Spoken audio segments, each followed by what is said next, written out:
ภูมิជប់រំដេងអើយសែនសប្បាយទេវតាឆ្នាំថ្មីចុះមកប្រោះព្រំសេរីបន្លឺថ្ងៃត្រង់បញ្ជាក់ថាដល់វេលា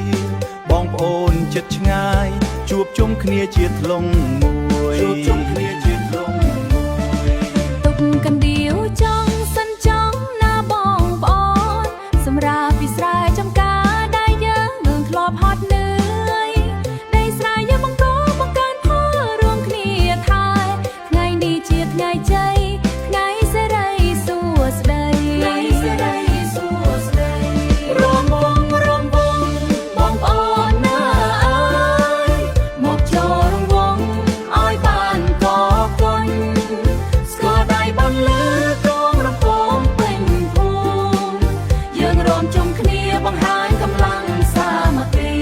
លោកតាលោកយាយញញឹមស្រស់ស្រាយក្មេងរត់លេងសែសប្បាយពេញវត្តអ្នកជប់រំដេងចិត្តល្អសណ្ដោមានអ្វីចែកគ្នាហូរតាមបែបអ្នកស្រែដៃទន់ល្វន់តាមចង្វាក់មហោរី